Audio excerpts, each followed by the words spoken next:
Саламатсыздарбы урматтуу тогуз корол көрөрмандары. Бүгүн биз кечээ эле аяктаган улуу жеңиш күнүнө арналган тогуз коргол боюнча эл аралык таймаштын акыркы турундагы менин ошол таймаштагы жыйынтыкка түздөн түз таасир эткен оюнумду карайбыз.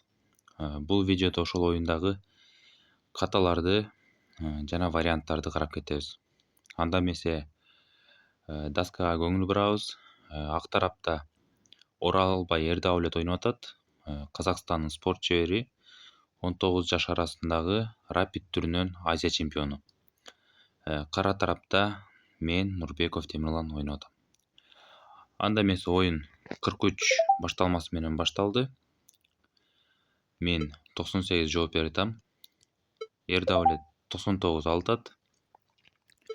44 туз утуп алдым. Бул жерде 1-2 пай чабып атат Эрдавлет. Бул жерде 56. Көп эле ойнолгон 4-түн оюнундагы башталма. Бул жерде 91 оюнун ордуна Эрдавлет 81 вариантын тандап атат. Бул жерде 69 4 таш утутам. 89 кылып 1ге чабуул жасап атат. 8-3 коргонуп атам. Бул жерде 51 кылып 8ден тузга жана 2деги пайга косуп атат жана 1ге.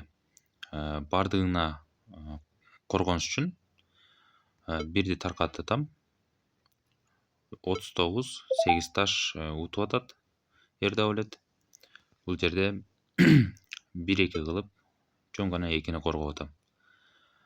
Бул жерде Эрдавлет 57 кылып 6 менен 7деги пайды чоңойтуп, өстүрүп, күтө турган жүрүш жүрүп атат. Бул жерде мен 69 кылып 8деги ташты берип атам. Бирок бул вариантка барбай атат, себеби мындай ойносо дагы болот, бирок ак тарапта материал аз болуп калгандыгына байланыштуу оюн татаал болуп кетет.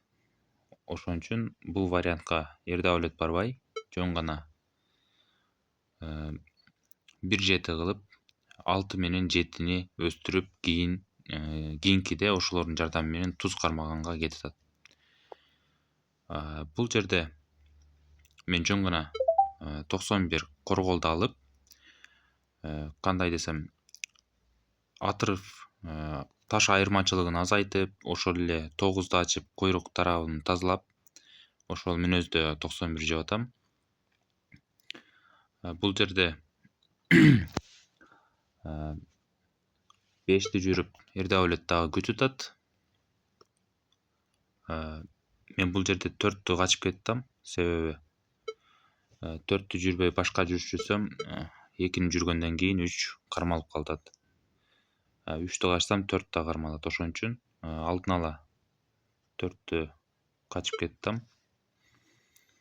4тү качкандан кийин Эрдавлет ошол эле 2-9 ыргытып, 3тү качсам 4төн таш жейм, кийин 3төн туз. Мисалы үчүн мына 3тү качсам 94, качсам мындай кылып, кийин качсам мындай кылып 1-2 кармалып калмак. 1ден туз дагы кармалып калмак да. Бул учурда мен жөн гана 2-9дан кийин 3тү берип атам. 3тү берип 52 жеп атам. Эрдавлет 83 8 таш утуп атат. 91 койрукту кесип атам. Бул жерде 95 кылып оозду ачып, коргол иштеп атат. 21 кылып 2ден кутулуп атам и 8 менен 7ге косуп атам. Бул жерде 7ни таркатканга аргасыз. Бул жерде мен 62 кылып 9 менен 3кө так болсо, 7 менен 3кө жуп болсо косуп атам. 1ди качкандын же болбосо 3'tү качкандын эч кандай пайдасы жок. Себеби 3'tү качса 6 2'ge өтүп кетет. Кийин мен бай таркаткандан кийин 6 жараксыз байга айланып калат. Ошон үчүн Эрдавлет жөн гана 3'tү берип 78 жүрүшүн жүрүп күтүп. Мен бул жерде жөн гана 73 жеп 8'ге жыйнап ошол позицияда утукту издеп атам. Эрдавлет 92 кылып 1'ге чабуул жасап атат. 1'ди кача албайм, 62 туз алып коет. Ошондуктан ак тараптын бирине кол салганга даярданып атам. 67 кылып. Бул жерде 91 кылып 8 таш дагы утуп атат. Мен 67 жүрүп атам. 5'ти жүрсөм комбинациялар болуп калмак. Мисалы үчүн 5'ти жүргөндө 78 кылганда мен 71 жей албайм. Себеби 62ден кийин ар кандай 2 жерден туз дарга түшүп калмакмын.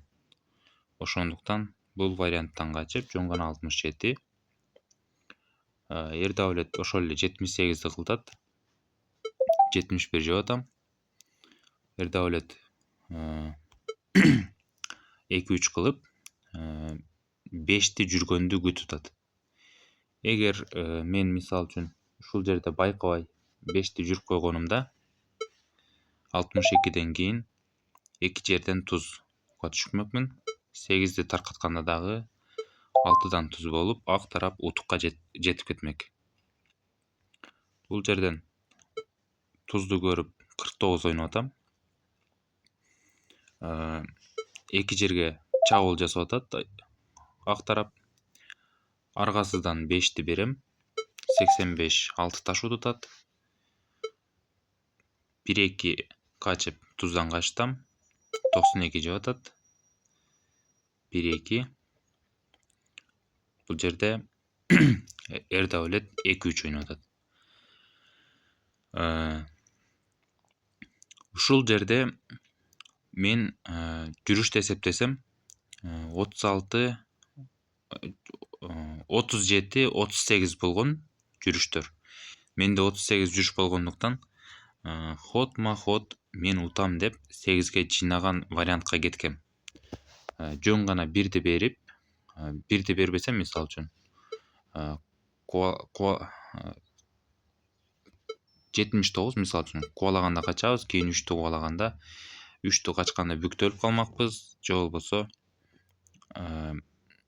жаап койсом бир таш өтүп кетмек.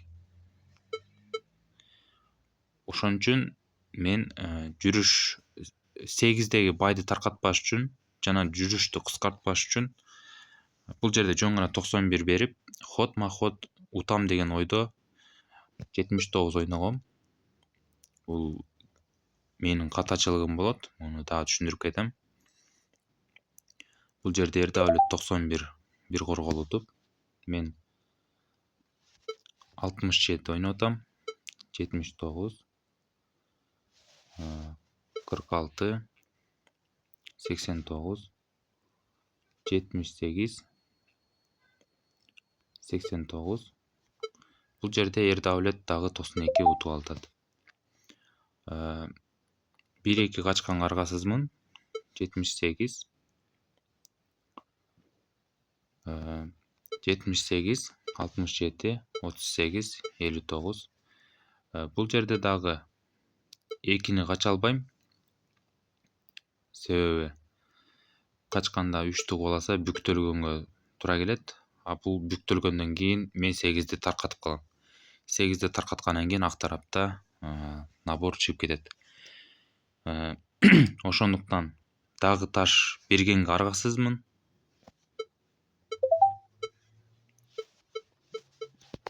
Дагы бир жолу 92 жегенден кийин ак тарап эсеп боюнча ровно 8'ди кармап калат.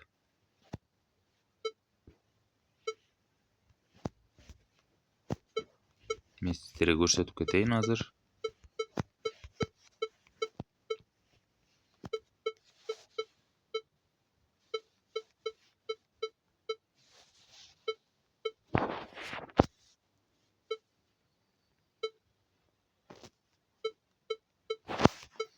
маке ушундай болуп 8 кармалып калат.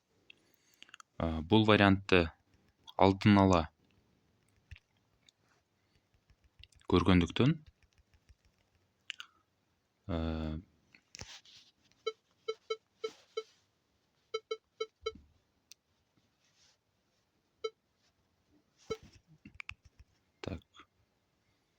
бул вариантты алдын ала көргөндүктөн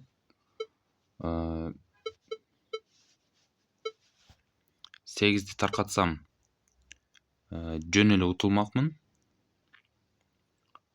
Ошондуктан жөн эле 99 жегем дагы бул жерде жеңилип бергем. Ута турган вариант бар беле десеңиздер, ута турган вариант албетте бар болчу.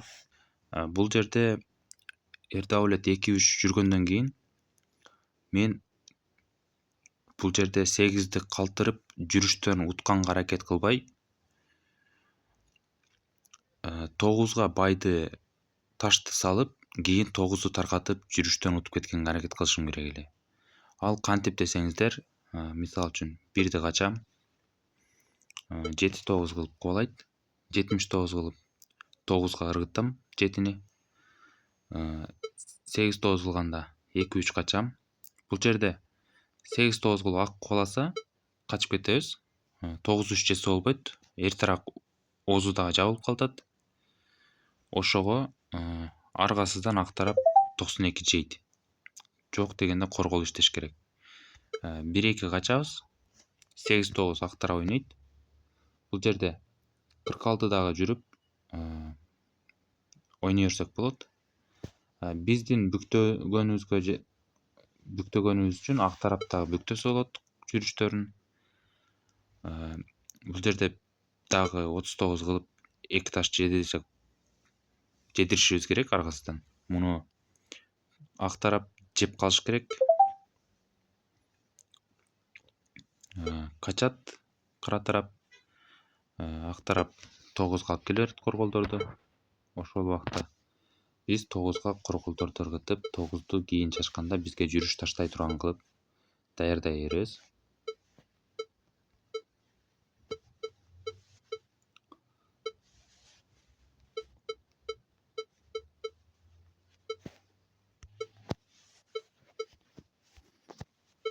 Бул жерде 3төн кылып деле 5тен кылып өткөрсө деле айырмачылык болбойт.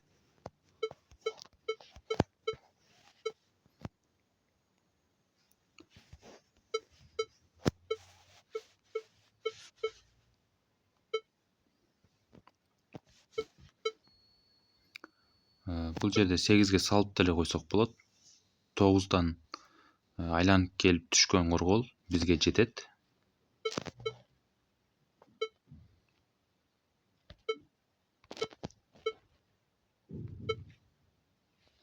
Бул жерде 8ди жаап койсо, салбай турган кылып, биз 9ду ыргытабыз. 99 жесе 1-2 качабыз. 91 жегенден кийин 74 таш, калган таштар менен 3 таш утуп алат. Ошо менен 77де ак тарап калып калмак. Мындай оюндарды утулуп калбаш үчүн ушундай позицияларды тизип алып, этюдтарды, концовкаларды жакшылап караңыздар. Мындай каталчылыктарды алдыда болуп аткан турнирлерде кылбаганга аракет кылам. Анда эмесе көңүл бурганыңыздарга чоң рахмат.